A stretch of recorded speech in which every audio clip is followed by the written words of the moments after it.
Сәлеметсіздер ме, құрметті студенттер?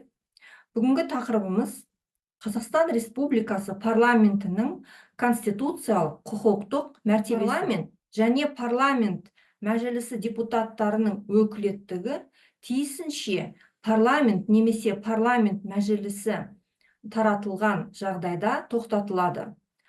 Депутаттарға жазалау шараларын қолдануға, депутаттық әдеп ережелерін сақтануына, сондай-ақ депутаттардың өкілеттігін тоқтатуға және өкілеттігінен әрі депутатқа ешкімнің тиіспеуі жөніндегі құқығынан айыруға байланысты мәселелерді әзірлеу Қазақстан Республикасының орталық сайлау комиссиясына жүктеледі.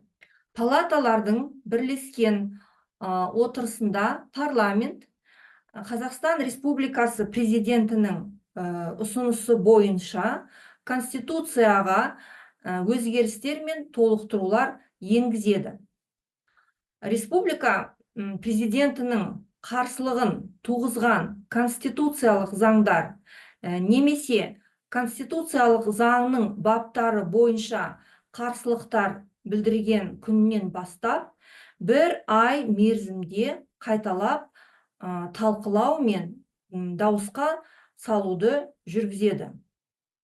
Бұл мерзімнің сақталмауы президент қарсылықтарының қабылданғанын білдіреді.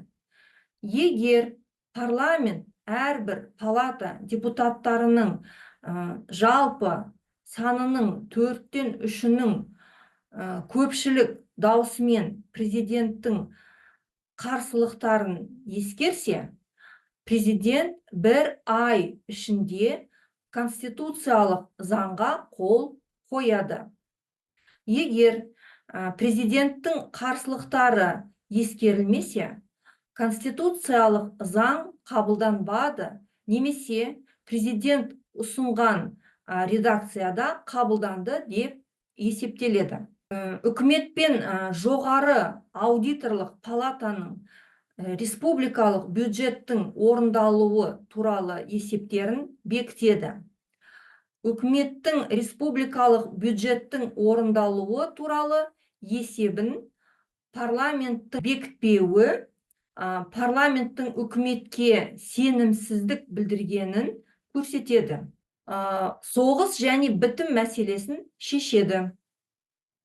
Республика президентінің ұсынысы бойынша бейбітшілік пен қауіпсіздікті сақтау жөніндегі халықаралық міндеттемелерді орындау үшін республиканың қарулы күштерін пайдалану туралы шешім қабылдайды. Конституциялық соттың республикадағы конституциялық заңдылықтың жай күйі туралы жыл сайынғы жолдауын тыңдайды. Палаталардың бірлескен комиссияларын құрады, олардың төрағаларын сайлайды және қызметтен босатады.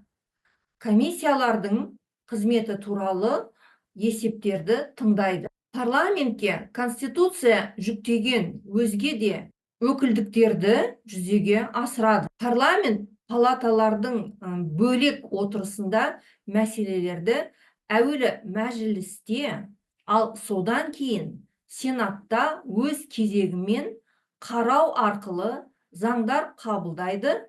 Оның ішінде республикалық бюджетті бекітеді, оған өзгерістер мен талқылауды енгізеді. Келесі, мемлекеттік салықтар мен алымдарды белгілейді және оларды алып тастайды.